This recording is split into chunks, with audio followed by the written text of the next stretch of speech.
Go to your Apple or Google Play Store and download the WVTC Gospel Radio app today. You can also say, Alexa, play WVTC Radio Skills. Would you like to play WVTC Radio Network? Absolutely. Download it today.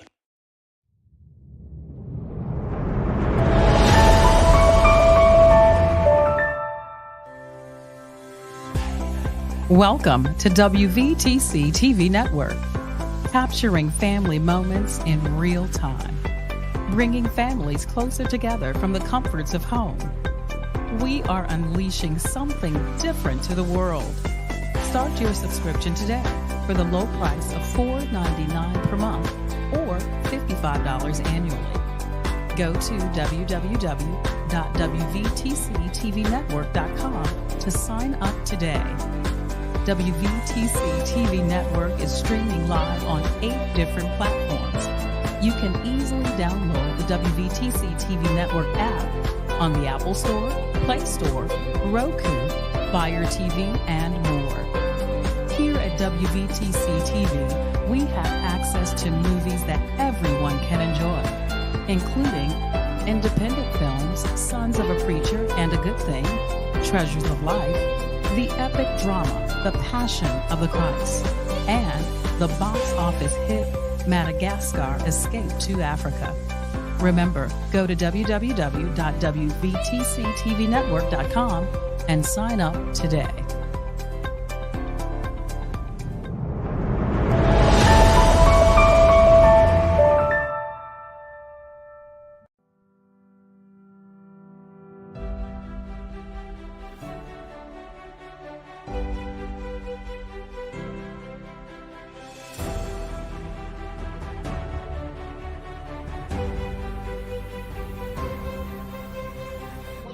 To be honest and upfront about what it is that you want, and then it's also in that piece of talking about your expectations.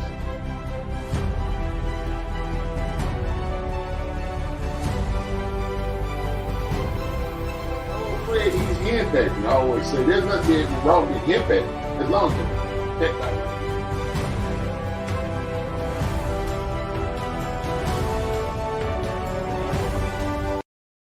Praise the Lord, saints. This is Bishop Sherman Henderson, the senior pastor of Revival in the Land Missionary Baptist Church, located 9134 South on Cottage Grove Avenue in Chicago, Illinois. And I want to thank you for joining us with another episode of Ril Inspirational Radio, the Ril Inspired Word. And so I'm excited to have you all here on this last Saturday of Saturday of summer. So we know that tomorrow is meteorological fall. And so with that, the temperature's taking a dive right along with them. So we just excited to have you on this Saturday as we celebrate this last day of summer. Wow, did summer go really fast? We know that it seemed like in the blink of an eye, we were already into fall. So a lot of things going on today on our show. We have an exciting show for you today. We're going to have some good in the news topics. We're going to talk about some politics. We got politics on the radar, right? And also we're going to give you a few football updates and a spiritual topic today. So, good morning, y'all. How y'all doing? So yes, so we got a good spiritual topic. We also got a good. So let's start with in the news. In the news. So this is interesting. It's been y'all know earlier. I think it was a week ago, Sunday or Monday, that former President Trump was playing golf on the golf course near his house. And somebody with an AK-47 rifle decided that, they might want to take a couple shots at the president. I'm wondering why. And I'm like, why is what? Such a hot topic now? I mean, that's the second attempt. This is the second attempt. And so I'm going to say this, as the body of Christ, we need to pray for him. Absolutely. Because when people keep trying to take you out, either, I'm just not going to formulate. It's just we need to pray for President Trump because it's Former President. for former President Trump. But yeah, because the thing about it, about we that whole thing is that, you know, politics nowadays is so fired up. You know, the Lord had at one time kind of correct me about politics, that I definitely believe we should all vote. We should all be part of the process. We should all let our voices be heard. But I do think this political environment that we in is just way too charged. Yeah, it's too charged. And I think people are also frustrated because you also know last week, one of the judges in the case said that they're not going to rule on his sentencing until after the election because they didn't want the sentencing to affect either way, which is fair. That piece, and of course we know that there's other, not political people, but other like celebrities and stuff that's dealing with other cases and other different things and court systems, and people are like, well, if Trump's been convicted of these many different felonies, but why couldn't, and I'm not gonna say the person's name, why can't so-and-so run for office? Because they possibly be in jail too. You know, like the Constitution says nothing about whether you are whether you have a pendant, like you could be in jail and run for president. Right. So I mean, that's the thing. So I think people are starting to realize that they feel like maybe some of the rules that apply to certain individuals, like, how do I say, his privilege is showing. So and I won't necessarily go in the conversation around race, but it's his privilege, his either financial privilege is showing, his racial privilege is showing, or his gender privilege is showing. Any way you go, his privilege is showing. And I think people are frustrated and upset because you have too many talking heads in the political arena right now talking about what they're going to do, where the average American right now is hurting. Right. You know, thank God gas prices have gone down. We thank God for that because we've seen that. But gas prices was at an all-time high. Food is still at an all-time high. You can't even buy a carton of eggs less than $4. And that is, eggs are $4. Eggs are $4. If you go to Aldi's, they had them for $3.77. That's the cheapest I've seen them in the last 3 weeks. $4 for $4 for 1 dozen. What? Wow. Guess what? Wow. And if you think about it, in this day and age where people are trying to be healthy, we're getting ready to go into flu season, we even go upper respiratory season, you need to have fresh vegetables, non-processed foods, and it's making it harder for even the average American to be able to afford good quality food that's going to help you to stay in your health and everything. And so people are looking at that, and people are looking at the fact that, you know. So who do you think the average person holds accountable for that? Is it one side or the other? I think right now it's both, because I think nobody is really looking at, I'm, not saying that, Kamala talks about her plan, but, for the average person, what are you doing right now? Mm-hmm. And then two, and I think it's putting people against each other, because when we start looking at the whole issue of immigration, we have a lot of individuals who've immigrated to this country who've gotten more help, more services than the people who paid into the system. And I think that's the thing that's frustrating. Not that we're helping people, but it's like, can you help the people who were here who actually paid into these things? Don't let them jump. I don't think the immigrants should jump the line, right? And that's what it looks like it is, like what's happening. Because I have a friend who is dealing with homelessness, and they don't have resources for legal American taxpayers because they are outsourcing to immigrants. So, I mean, what do you do with a case like that? Because they're coming here, so you can't just leave those people out in the cold. Right. And nobody's saying to leave them out in the cold, but it's just make sure that whatever services that you're giving to the people who are coming to our country looking for a better life, that those are the same services that are available to the people who paid into it. Yeah, that's because everybody has. So it's not saying take away from anybody. What it's saying is allow everybody to have the opportunity, and it's on the first come, first serve basis. So, What about the universal people who say that, we're a country of laws, and the law has a process and procedure for immigration, and that we have people who are just totally disregarding our laws, and those same people we're catering to? What do you say to that, those group of people? Yeah, but I mean, but it's I get that, but we have laws where if we think about how this country was founded on, the country was not founded on the laws that we keep saying we pushing. So we really need to look at when we have to go back and look at our history and from back to the forefathers who started this country and how this country was built, how this country started, the different lands and so forth. Like I have a solution for immigration. you have a solution for this? Yeah. I say that since America and the United States and Mexico has this problem, right? Why don't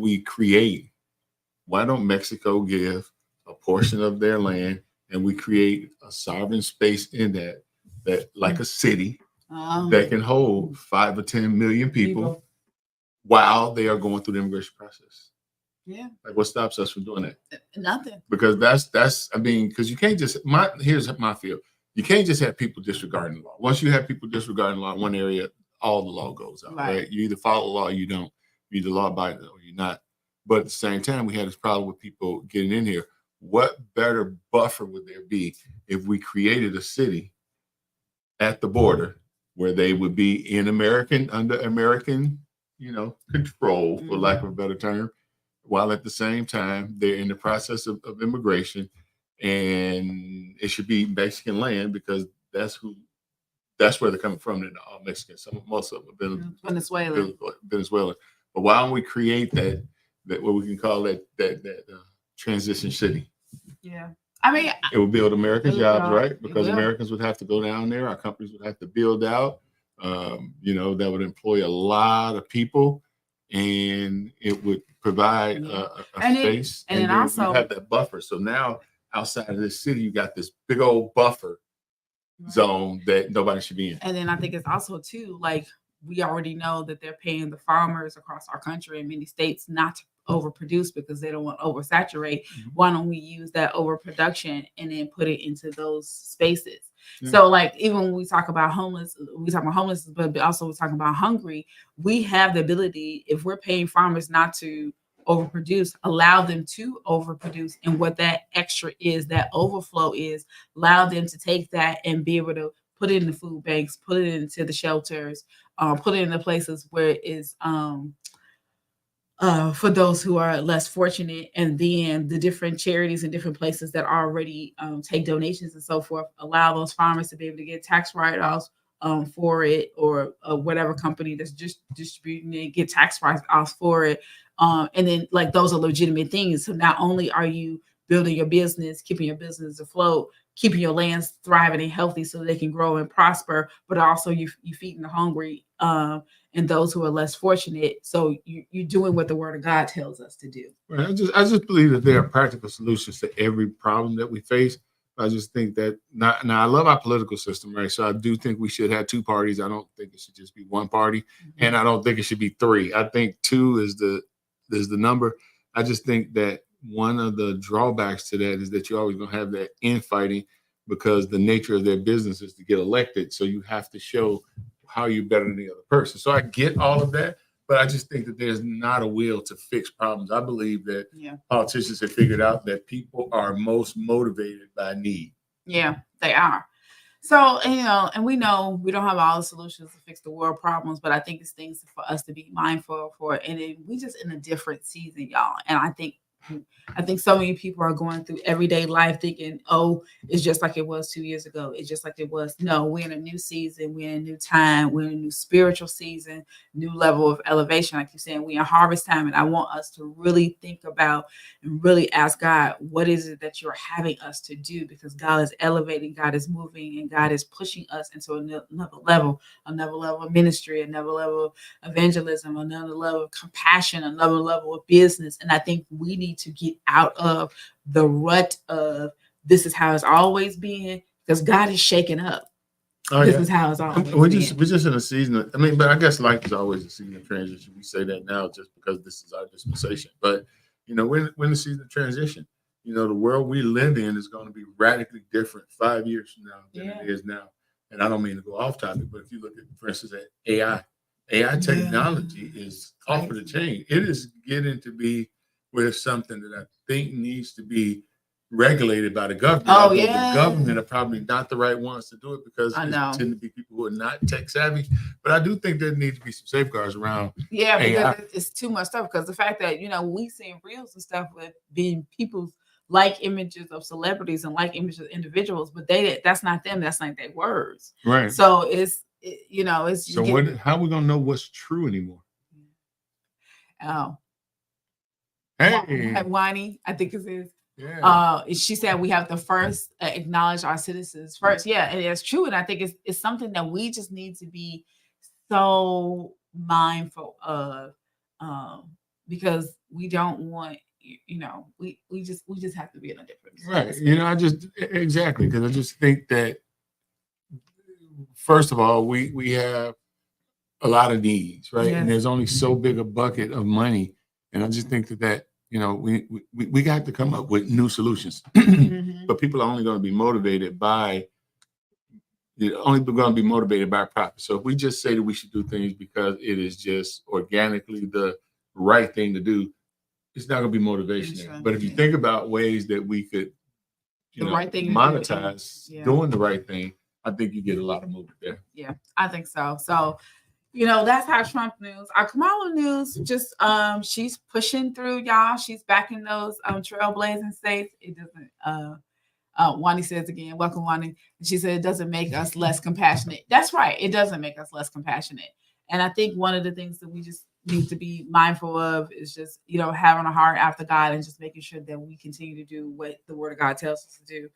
But I was also saying, so in Kamala news, they said just in last month alone, she raised $367 million. So her campaign is just trucking. She's in Wisconsin today. Once I agree. She's in Wisconsin today. In those,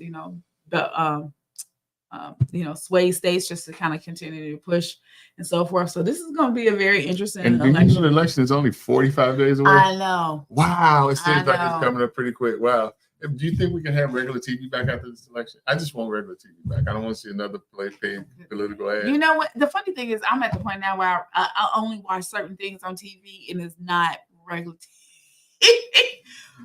Because it's so much going on. So, but yeah, maybe we can have regular TV without crazy ads. Now, other thing in the news, we lost 2 legends. Yes. So this week, Frank Luke Beverly passed away.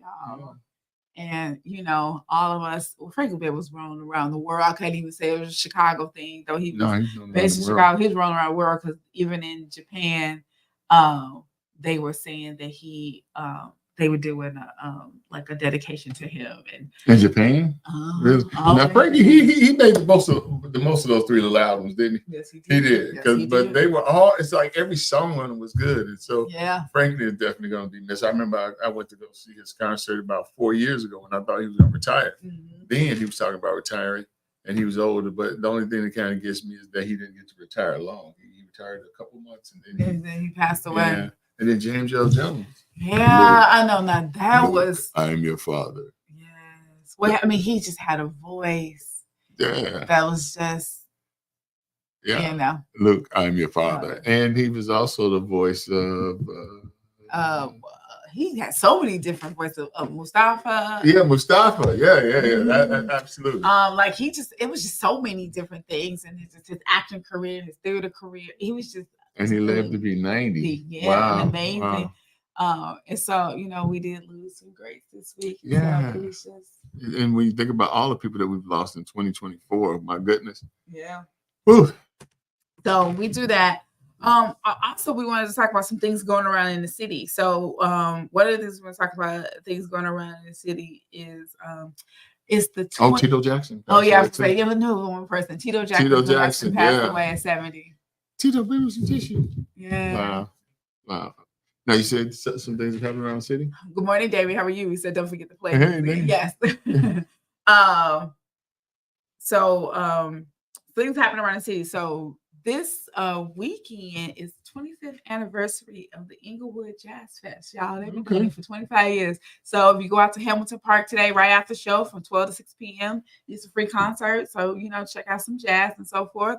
And then I'll be there. I want to do a shameless plug next Saturday, right after the show from 12 to 5 is the Beverly Art Walk. So it's a free art walk. It's amazing. So if you want to see different art pieces and so forth, so you have opportunity to go through the Beverly area in Chicago, southwest side of Chicago, and go to the different areas in Beverly. If you go to Google Beverly Art Walk, they can get a digital map, and you can go to each places and see all the different artists. They have artists from across the city, but all in the Beverly area, but artists from all ages. You got quilters, you got sculptors, even my jewelry line will be featured. I'm one of the featured artists as well. So all the different stories and so forth. So it's just, it's amazing piece to see collectively all the different pieces. They have buses where you go, and then you have people who have opened their homes because they have all this extensive artwork in their homes. So you can get on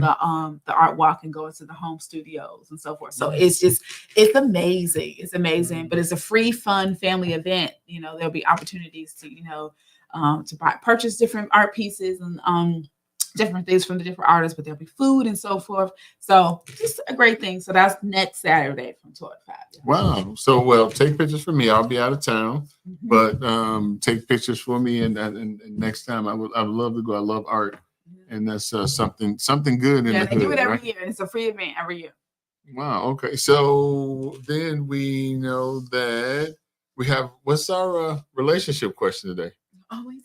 We're gonna do it at the end. Oh, at the end. Okay. Okay. All right. Well, no. I'm just going down a little. But no, I'm gonna say, we can do our relationship question. I was saying we were going to talk about football, but we'll do it at the end. Oh, we do football at the end. We'll do football at the end. So our relationship question. So today, y'all, it really started to resonate with me because I was watching the reel, and so it's a twofer. So our question is, how do you identify the red flags and when to know when to walk away in the dating process? And then, the second part 2 of that is understanding as you get ready to get in the dating processes, as you're getting out there, as you're dating, what are the things that you need to have on the inside of you to be ready to be out? Ooh, those are deep questions. My goodness. Oh, goodness gracious. Wow. So the first one you said was, what's the red flags? What's the red flags? What's the red flag for you? So honestly, some of the red flags is lack of consistency. Okay. Lack of being open.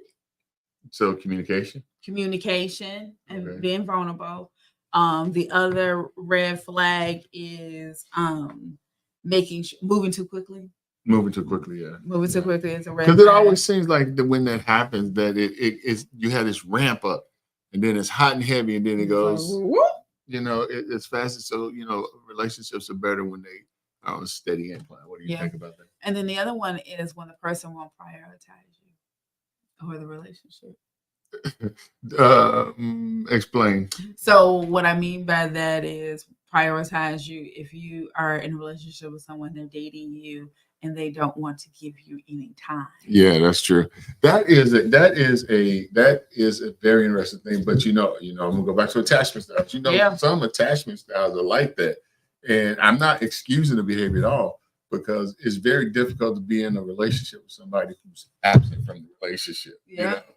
But at the same time, if you talk to that person, sometimes they will believe that they are fully engaged in a relationship, because everybody comes to the table needing different needs. And that's why the part about communication is so important, because I believe that you have to communicate. Red flags, the going too quickly part. Let's talk about that one. What is going too quickly? Somebody a month later saying they want to get married? No. No. What I would say about that, going too quickly. Did it get up to 2 months? Not even after 2 months. I mean, Okay, I know, but some people know within the first, some people, I've heard that, Steve Harvey says this. He said most men, they know. He said they know the first day they met you, they was going to marry you. Absolutely. And so it's not.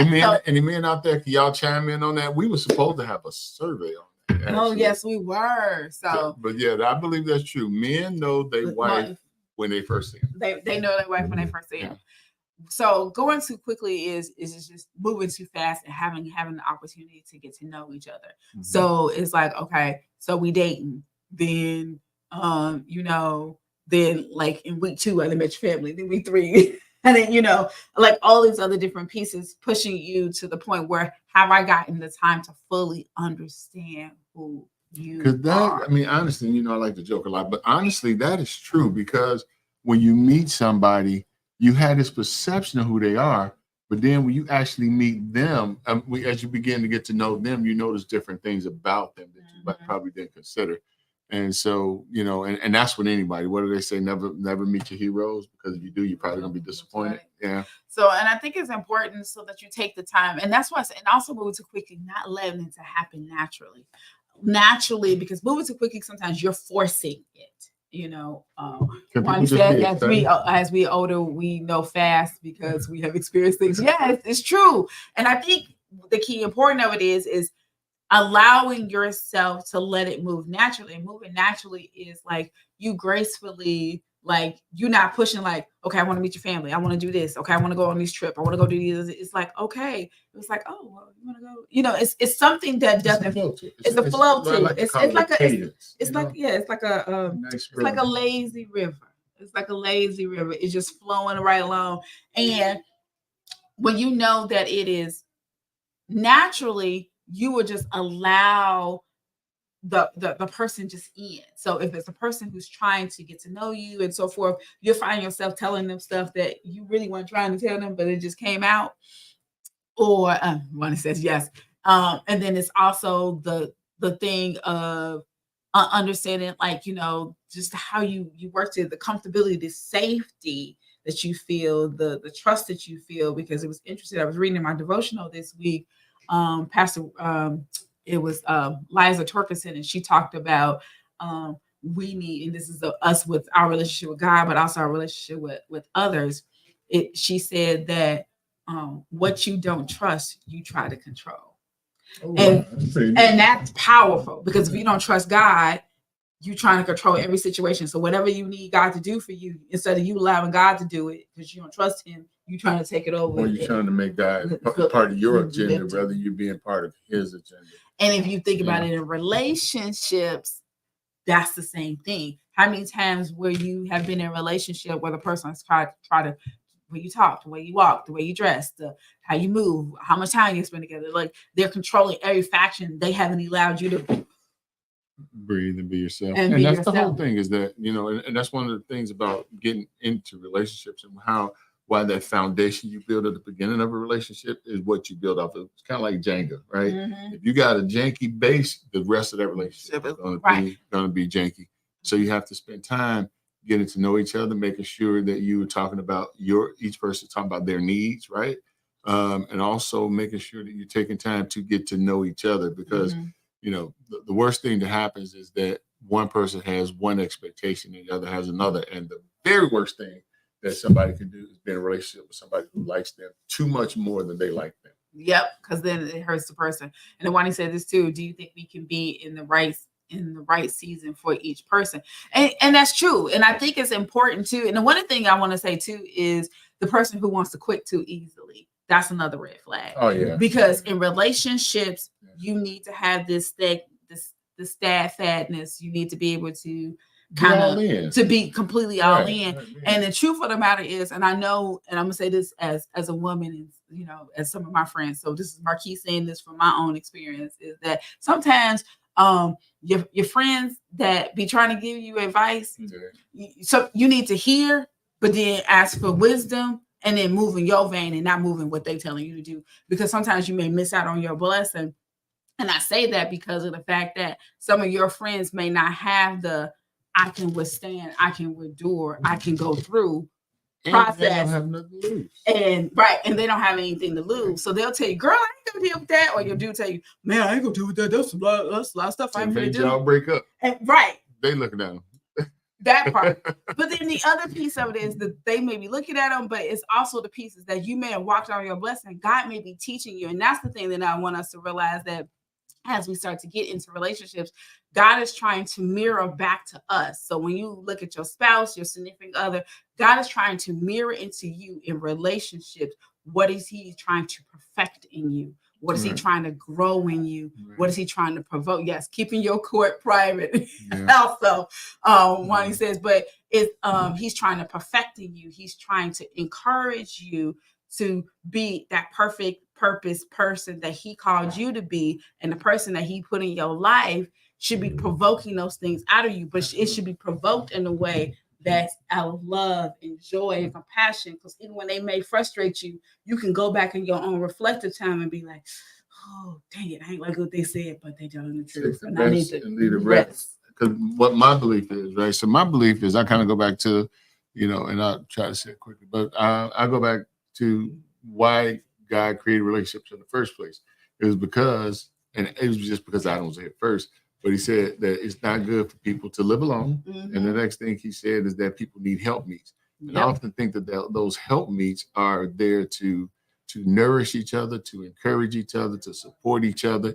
And nobody's going to get along all the time. So you're going to have conflict. If you think you're going to have a relationship without conflict, that's not realistic, right? But ultimately, what God is doing is God is building part of us, right? And so our relationships tend to be what builds us up and makes us whole, right? So stability. So there's stability in a relationship. There should be some expectation of stability, some expectation of support, and some expectation of commitment, right? The other person has to know you can't be in a relationship by yourself, right? So the other person has to know that you have their best interest in mind and that you all in a relationship. You can't be like, because I mean, if the goal what do you think about, should people date with a purpose? Should every dating situation be dating with a purpose? Or well, I mean, you should have the purpose of be able to find the person that is going to be your life partner. Now, every relationship is not going to possibly be your life partner, but look at it this way. I can say from my own experience, the relationships that I had prior to the relationship that I have right now, my person taught me a lesson. So it taught me some of these things of like inconsistency. So like, Marquise, you don't want inconsistency. Somebody giving me time. Also, the moving too quickly. Also leading with negativity. So they, the person was always negative and always in this negative headspace and so forth.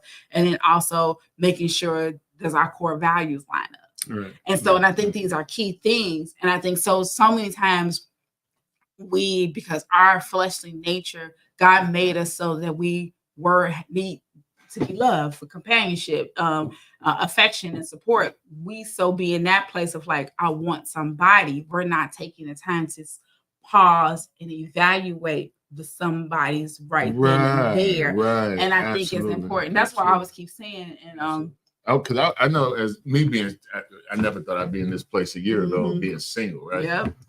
But I want my person. Like, I don't want to spend a whole bunch of time with just to be dating. Nothing's wrong with it, I guess, but I date with the goal in mind, and don't have to be tomorrow or the next day. I think rushing does kind of sour relationships, things like that. But I know for me, I'm looking for my person that I want to be with and build a life with. And that's what I'm kind of looking for. So I'm not just kicking tires, you know what I mean? True. But then it's also to take the opportunity to learn about yourself. Because I know after, like, I was married for 25 years and then I got divorced.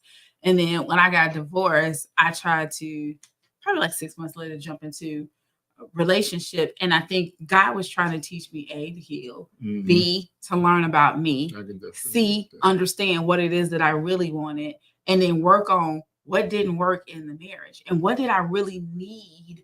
Because sometimes what you think you want, it was funny because I was watching something, Steve Harvey was doing something, and it was a lady on the show, and she was talking about she hadn't been lucky in relationships, and she wanted the good bad guy, and the relationship expert was like, well, what's the good bad guy? That's what I'm thinking. And she was like, well, a good heart, but kind of rough around the edges.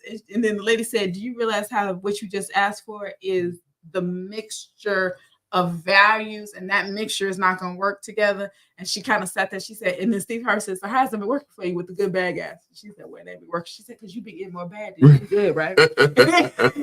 And she was like, yeah. And then, and it's funny, but then the relationship expert said, what you really want is somebody who's stable, who's loving, who's kind, who's generous, who's thoughtful. But you truthful, but you also want him to be, somebody who can protect you and you can laugh with and play with. She was like, yeah, she said, but that's not the good bad guy. Right. So it's like you say you want somebody with an edge, and that edge is really about you want somebody to be able to protect you and to cover you, but it's very different. You want somebody that's adventurous, that you can do adventurous things with, but that's not the good bad. So I think it's important for us to start to reflect on, what are we saying? What are we saying that we want? And really take the step back and say, what are the core values, characteristics, and traits that we really are looking for? Because you're not really looking for the good. You're not looking for the good bad boy. The good bad boy don't exist. So it's one of those things of how can be half priest, half thug at times.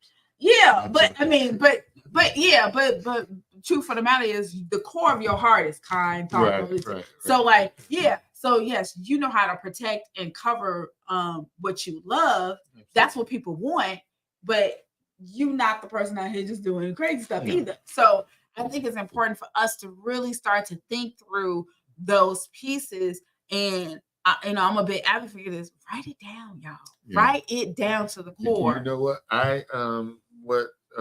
My daughter has some cards, and I'm like, okay, I'm gonna incorporate these cards, because her and her friend was going through these cards, and they relationship questions. And so and as I was reading through, I'm like, these are some really deep questions. Yeah. But I think that's part of that bonding process, to get to know each other, because part of that consistency you're talking about is actually the ability to be able to predict the other person's behavior. Mm-hmm. Whereas if you got that person that could be up and down one minute and, supportive and not supportive another minute, that's the inconsistency you're talking about. And then is ask those questions. Like right now, I'm working on, so I'll have them for y'all soon. I have a PDF for y'all for the date. It's called Dating 101. These are the questions you should ask within the first Can I dates. Get a copy of it? Yeah.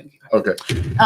But and one of those questions is, because sometimes you want to know certain things, but you don't want to come out and be like, well, what's your thing on monogamy? And then you talk, you ask different questions around, like, okay, well, what's your philosophy on relationships? Actually, monogamy is banned. Right. So, but it's one of those things where you ask the question of like, what's your philosophy? What's your dating philosophy? And they'd be like, well, where do you go?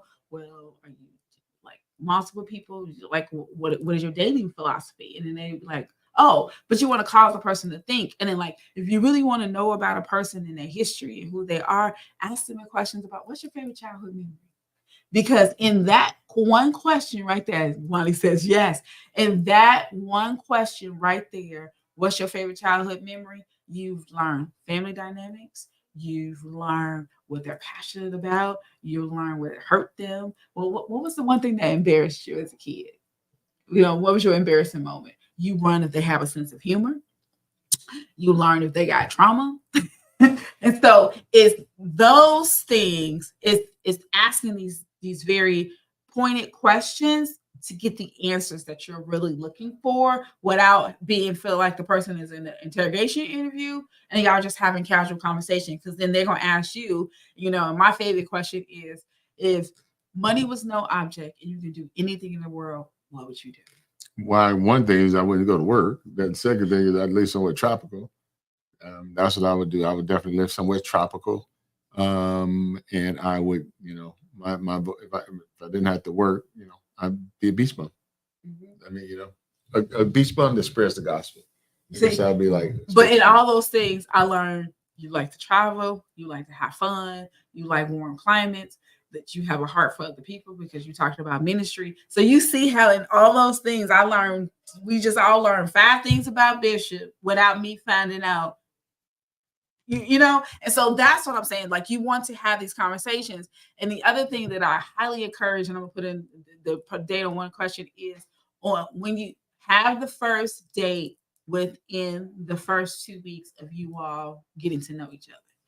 And the reason why I say that is this: you easily can fall in love with the voice, the words, until you actually get in front of the person and have the coffee date. And I say it's a coffee date. It's not a dinner date, y'all. Coffee date, tea date, go for ice cream, that type of date, where you can have conversation, get to see the person, see how they treat other people, see if there's any connection, because you need that chemistry connection piece. Yeah, you learn all of that because you can fall in love with the person's word and the person's heart and their thoughtfulness and stuff all over the phone, all through text messages, all through these conversations that you will have for 3 months. And then by the time you first see them, then you realize, oh, I'm not attracted to you. You know what? I've heard people do that too. I have heard people that have been dating over the internet for a long period of time. And then when they actually met the person, because the person put up their high school picture, but when they actually met the person, they was like, oh man, I have heard that over and over again, more so for men than women though. Yeah. I think men can be a little bit vain. But then also think about, we see these reality shows. One of them is called Love is Blind. We see how the people be behind the pods and they be talking and they fall in love and they propose and then they see each other for the first time and they realize, dang, you're not my type. You're not what I would usually pick. Sometimes that works. Sometimes it works, but other times. Let's unpack that a little bit, because is that part of the problem that people are having, is that they're having relationships on the superficial. Because how can people connect that tightly when they don't see each other, but then when they see each other, unless it's like overwhelming physical differences, Well, I mean, but even like on the show, you have people to be like, oh, I never would have picked you. Your heart is what drew me to me, because so and so is really like the person that I normally would take with after, and that works for me.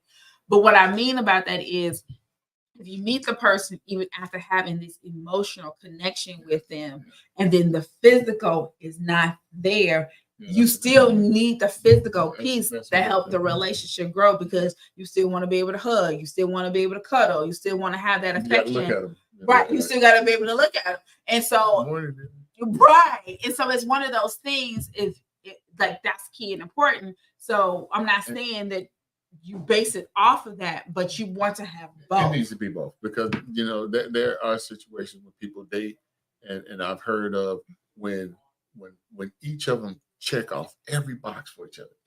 Just every box. They physically attracted to each other. Well, visually attracted to each other, and check all the boxes and everything else. But if they don't have no romantic chemistry, their relationship is gonna die. It is gonna die. And romantic chemistry is key, because you want to have that person that you can go on walks with, that y'all can hold each other's hands, that when you hug each other, it's just you melt. And it's not necessarily, and I want us to be very clear, I'm not talking about the sexual tension. Right. I'm talking about the romantic chemistry, like when you say that person's name, your face just lights up. Exactly. When you think about them, you just glowing from ear to ear. You can't wait to get out work, because you like, I want to call you. Right, exactly. When you wake up and there's them calling, you're like, okay, I'm sleepy, but I'm still going to answer this call. Right, and if the person that you makes you feel warm is on the other side. But also it's that piece, and I think it's important for us to start, because we get so wrapped up in what they make and how much money they got, or ooh, girl, he fine, and it's okay, but then he a jerk, and so so I think it's important. And the same thing with women. Some women can be visually attractive, but then you get to meet their personality and just see that they nice, nasty, and they hate everybody, and they always got something negative to say. That I think what was the movie Shallow Hal? Where he saw the woman as Gwyneth Paltrow, even though she wasn't. Yeah. And they used to have another one. What was the guy's name? Sorrento or something? Where the guy was disfigured and he was in love with the lady, and she didn't know it was him at first, and things like that. So I guess that physical compatibility is really important too. But now I'm going to attachment styles. Go ahead. So here's the problem, and why people have difficulty dating is because, like, we all have we know these 4 attachment styles: secure, anxious, avoidant, dismissive, right? Mm-hmm. And what happens is, oftentimes, is that people tend to be attracted initially to to people with attachment styles that are incompatible. Yep. For instance, the dismissive person always in the beginning is attracted to the anxious person. Why? Because the dismissive person and the anxious person are going to love bomb each other in the beginning of the relationship, right? But then what happens is that the dismissive person, because they don't know how to, they never learn how to really appreciate love, healthy love, at some point goes, wait a second, if you like me, something must be wrong with you, right? So that's the point they're gonna reach to. So then what's gonna happen? The dismissive person is gonna back up, and an anxious person is gonna try to, just say, hey, give me attention and everything else. But the more that the anxious person pushes, the further the dismissive person goes backwards, and then the anxious person is gonna feel alone, ignored, and all of that kind of stuff. And then the relationship fizzles, which is why it goes back to your point of why you have to give a relationship time. Because in the beginning, what do we feel? We feel with endorphins. Our adrenaline levels are up. Our endorphin levels are up. Our dopamine levels are through the roof because you want to get healthy. You want to get healthy and you're sick, find new love. Yep. You will get healthy, right? But what happens is that when you start reaching week 8, something happens. Those dopamine levels drop, right? And then now people are kind of getting settled back into their attachment styles. And now the dismissive person, they're like, so we got to talk every day? Like every day? Mm-hmm. Didn't you just text me an hour ago? Right? And the anxious person, like, I texted you 20 minutes ago, you didn't call me back, right? Right. So then that's how the dynamics of the relationship start to deteriorate. So you had that ramp up, but then what happens? You get to the peak, and in about 12 weeks, it starts to go down. Yeah. So build slowly. That's what I say. In 90 days, Yeah. In 90 days. You got to give it 90 days. You got to give it 90 days. In 90 days, And I think it's important, too, to understand. Because in the beginning, everything is cute, right? They can pass gas. That's so cute. But after 90 days, you be like, you nasty dog, right? So I think it's just key and important for us, like I said, to let it grow naturally and so forth. Have a tenacity, understand who you are and what it is that you really want. And it leads me to the flip side when I say, how do you know, what do you need to do to be ready? If you are confident in who you are, you attract confidence. Absolutely. Even if the person is still working on their confidence, you will pull the confidence out of that person. So you attract what it is that you. A friend of mine was talking about how you attract what you get what you attract. Yeah, you get what you attract. And then the other piece is have substance. And what I mean by that is go beyond the surface. What women really don't realize, and it's for me writing my books and interviewing a lot of men and so forth and talking to them, men say all the time that women don't realize that. Now, don't get me wrong, it ain't all men. There's a percentage of men that like all the Instagram girl.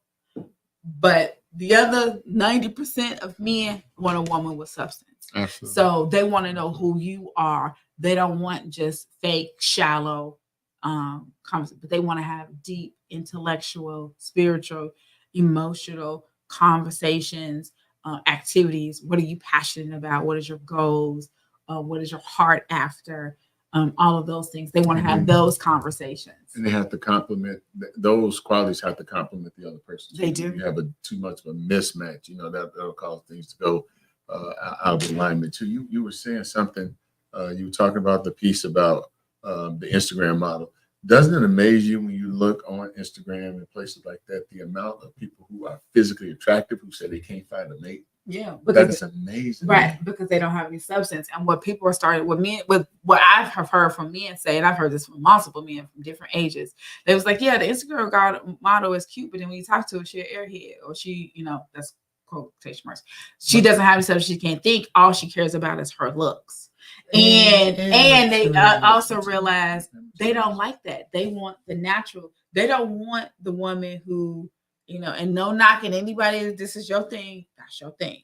But you got to have eyelashes. You got to have weave down to your butt. You got to have a made up face. You got to, you have what they call the Brazilian butt lift. It's like you're doing all these things to your body. Where is the real you? Because these are all the surface things. And what people don't realize that a lot of times when people are doing these different surgeries and different things to do the stuff. You're putting on a mask because you're not confident in who you are. So you're masking, thinking that the outer piece is what's going to attract that person to you. But when you get the person that is attracted to you, then you have no real substance about who you are, or the insecurity is still there because it's still there after all the surgeries, after all the everything, after all the weight loss. The insecurity is still going to be there because you haven't healed the root of the problem. You just put the mask on to fix it. Right, with your self-confidence. At the end of the day, it's self-confidence, because you can meet people who may not be quote as quote, Instagram model, but just have great personalities. And so what I'm seeing is that there is just a culture now that's being prevalent and mostly amongst African American women, I would say, from what I see, and it could be that I'm just around mostly African American women, where the relationship is built upon things that are just transactional and things that are superficial. And true relationship is about spending time, bonding, having common experience, having physical touch, words of affection. And those are the things that build romantic relationships. Whereas the Instagram model, and plus with men too, here's another dirty secret, and men probably going to get on me for talking about it, but men don't mind fighting for their woman, but they don't want to fight over it. Yep. I was going to say that too. Ladies, I need you all to fully understand that men don't want you holding court. And what I mean by holding court is everybody got to be in your face. Everybody got to get your attention.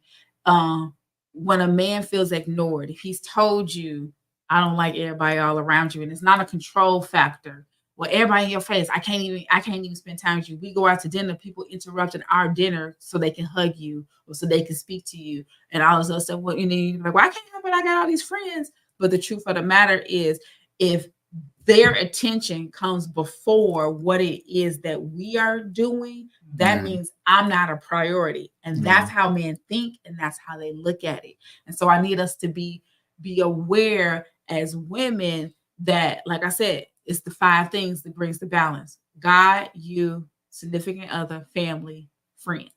And so you have to have a balance. Sometimes you get to merge all 5 together, but don't let one weigh out the other, because the same thing with God said. God is a jealous God. If you put anything before him, then you love, like I said, when you love of 2 things, the one's going to get jealous because you're going to love one more than the other. It's always happening. And I can relate to that. I can relate to that because there used to be, as you know, well, everybody know my story, where I was coupled up. And so now when you talk about that part of learning how to be by yourself, that is a really valuable one, because I used to could not, because think about it. I went from living in my mom's house to living in my wife's house to having a family, and I come from a big family. So I have never really experienced being by myself. And so what I am learning through this process more and more is how to be by myself. Because at first it used to drive me nuts. It doesn't really drive me nuts no more. And I can go someplace and eat by myself and enjoy it. I went to a game by myself, which is crazy to me, because I'm like, who are you going to share experience with, right? But you learn to be by yourself, and then you learn to value yourself. And I think that that's really healthy, because then you're not looking to cling on to somebody just to have somebody there, right? Because that's what happens when you're in a long-term relationship. You want to immediately feel that space. And I had to learn, right? And that was a learning process, because it's been 11 months now. I had to learn to be by myself and be comfortable. Yeah, and I'm a number one advocate for that. I had to learn the same thing. God wouldn't allow me to even allow somebody to come into my life until I learned to be by myself. Yeah. And when you learn to be comfortable, and we talk about this in Happy Life, so it's the first chapter of the book, all about loneliness. When you learn to be lonely, be alone, but not lonely. And there is a difference. Alone is being in a space where you are by yourself, but you can still do the things that you need to do, and you're content. You're content whichever way you are. When you're in that space of content, then God will allow you to have somebody to come into your life because they're going to compliment you. And then also, you're not going to be, I'm using this term, so excuse me as I say this term, you won't be the sucker bus and suck everything up out of that person, because you won't, because what God is trying to teach you is The person is there to enhance your happiness. They're not your happiness. Right. God is your God's your happiness. Absolutely. So your true happiness, your true love, your true confidence comes from God. When you put that at the forefront, God will open up the door for somebody to compliment, enhance, grow you, push you, motivate you, love you, and affirm you. He will not take second place. We got a couple minutes left. Football. What's going on with football? So football, y'all know. Caleb, you're scaring me. Well, and Justin is looking pretty good.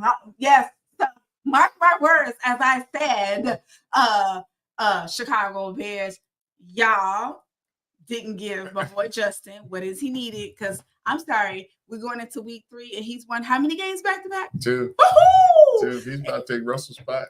Well, but what I think about this, Russell was hurt, so he's gonna get an opportunity to continue to heal. But he's did this way.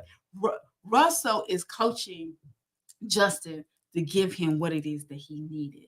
I think that being on the Bears team hurt his self-esteem. I think it hurt his ability, and he's being mentored by one of the best, by one of the greatest. And when you can really be in that space, is a phenomenal thing to happen. And I am so grateful for Justin. But I want to Justin, if you listen, I just want to encourage you. You know, you still got fans in Chicago. We still like it. But Caleb, now one thing that's getting me is Caleb. What I worry about Caleb, because I know we don't have time, but what it gives me about Caleb is he's starting to have happy feet.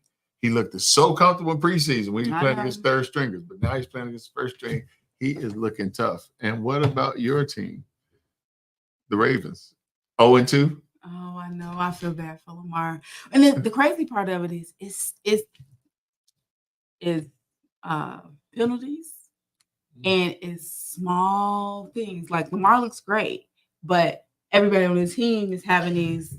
And you got to think about it. He could be 1-1 because that play with the guys. I know he could be 1-1. Okay. Yeah, he could. And so what about Tua? Tua is probably going to not play again. I know Tua's just struggling. Yeah, I think he's had the concussions and and I think it's been too much. It's the third one, and I think he's out. So it's just this week football season. Okay, let's talk about the Jets, y'all. Oh, yeah. Like when he was on Green Bay, I ain't like him very much. But he on a different team, so we're good.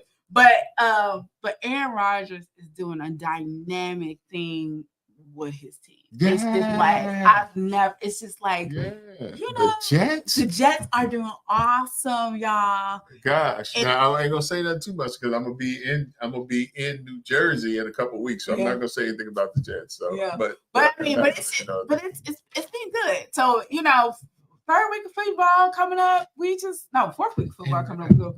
Can we talk a little college football? What is going on with Notre Dame? So they get blown out. They lose to Northern Illinois, and then they blow out Pitt. What is going on? I don't. You know what? What I think it is that is one of these things where sometimes you get overconfident. Sometimes those first couple games, as you've only been practicing together, but you really haven't played the hard times, and so it's a growing process. Because think about it. Look at Colorado. Colorado won their first game, lost their second game in Nebraska, and then beat the butts off of Colorado State for the third game. Wow. So it's one of those things where I think we just need to be mindful of our young quarterbacks are growing and developing and so forth. And helping them to really look at the field and look at what they need to do, look at their offense, look at their defense. How are you tackling? How are you supporting? How are you encouraging? And I think one of the things that I enjoy the most is that they're really starting to encourage each other. And I think that's what's helping. I think if Marcus Freeman loses 2 games this year, he's probably done.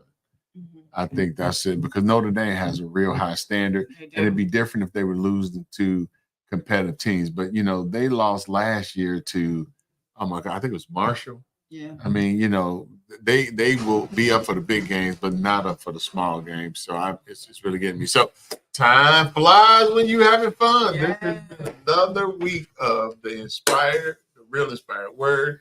I'm Bishop Sherman Henderson, Senior Pastor of Bible and Land Missionary Baptist Church, located in 1931 South on Cottage Grove Avenue. And I'm Minister Marquise Holyfield. And I just want to say thank you all for spending y'all Saturday with us. As they say, summer is ending, because they say officially fall gonna start tomorrow. But we're going to be thankful and grateful for the days that God has blessed us with all the warm weather and continue to enjoy it. And we want to make sure you come out and see us tomorrow. Bishop will be preaching at 11 a.m. tomorrow. Wonderful sermons coming your way. It's just Bible teaching, fun-loving, family-oriented, just welcoming, yes, foreign family-oriented, reviving the land, Missionary Baptist Church, 9134 South Cottage Grove. And as we always say, don't meet us there, beat us there. We look forward to seeing y'all next week. God bless you. Heaven smile upon you. Have a good evening. Goodbye. Go to your Apple or Google Play Store and download the WVTC Gospel Radio app today. You can also say, Alexa, play WVTC Radio Skills. Would you like to play WVTC Radio Network? Absolutely. Download it today. Views made on the preceding program are not those of WVTC Radio, iNetworks Communications, or their financial